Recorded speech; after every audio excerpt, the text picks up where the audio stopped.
Hello students, welcome to the steno tutorial. 100 शब्द प्रति minute की गति से डिक्टेशन 5 सेकंड से स्टार्ट होगा।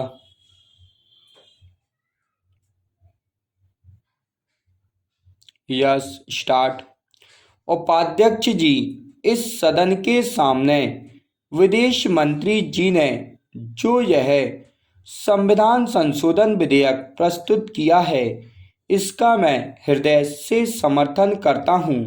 मैंने और शायद इस सदन के बहुत से माननीय सदस्यों ने इस देश के इतिहास का गहरा अध्ययन किया होगा और उनको भी यह स्मरण होगा कि भारत के अंदर अनेकों प्रांत और देसी रियासतें या राज्य हुआ करते थे। हमें स्मरण है कि उन्हीं में से सिक्किम भी एक है, जो हमारे देश का उसी प्रकार का राज्य है जैसे अन्य राज्य हैं। लेकिन इतिहास इस बात का साक्षी है कि जो हमारे देश का एक अंग था, जिसकी लगभग 1 लाख जनता ने हमारे साथ मिलने की इच्छा प्रकट की थी, उसको पिछले 27 सालों में उन मौलिक अधिकारों का प्रयोग करने का अवसर नहीं मिला, जिनका अधिकार उनको 1947 के बाद और विशेष रूप से 1952 के बाद, जब हमारा देश गणराज्य बना था, मिलना चाहिए था।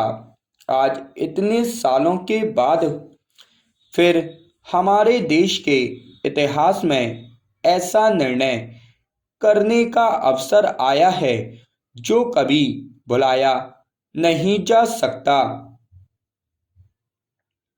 महोदय, मुझे इस बात की प्रसन्नता है कि सिक्किम की जनता, जो पिछले कई सालों से अपने अधिकार से वंचित रही, उसके लिए आंदोलन करती रही और भारत के साथ, भारत की जनता के साथ अपने को मिलाने की चेष्टा करती रही। उसकी इस मांग की तरफ भारत सरकार का ध्यान गया और भारत सरकार ने, हमारी प्रधानमंत्री ने उसकी जनता की इच्छाओं का समादर किया।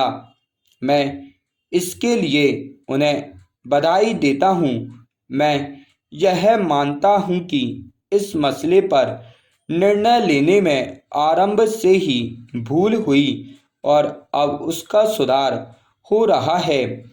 हमारे देश का जो उत्तरी अंचल है, उसकी तरफ हमारी सरकार का ध्यान गया है और उसकी इच्छाओं की पूर्ति करने का अवसर आया है। मैं समझता हूं कि इस कदम का न केवल इस सदन के सदस्य बल्कि सारे देश की जनता हृदय से स्वागत करती है।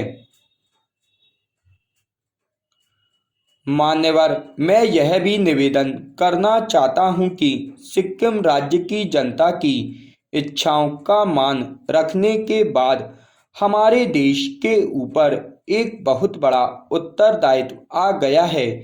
हमने पिछले 25 वर्षों में इस देश के विकास के लिए जितनी योजनाएं बनाई, चाहे वे शिक्षा के क्षेत्र में हों या उद्योग धंधों को बढ़ाने और रोजगार देने के संबंध में हों, उनसे हमारे देश की जनता तो लाभ उठा सकी, लेकिन सिक्किम प्रदेश की जनता उनसे वंचित रही। अब वह समय आ गया है जब हम अपनी योजनाएं बनाते समय सिक्किम का विशेष ध्यान रखें। इस अवसर पर मैं यह भी स्पष्ट करना चाहता हूं कि सिक्किम के राजा की जो भी नीति हमारे प्रति रही हो, उसकी ओर हमें विशेष ध्यान देने की आवश्यकता है। इस महान देश में बहुत से लोग गलतियां करते रहे हैं, लेकिन मैं समझता हूं कि उनको सही रास्ते पर आने का अवसर देना चाहिए। स्टॉप।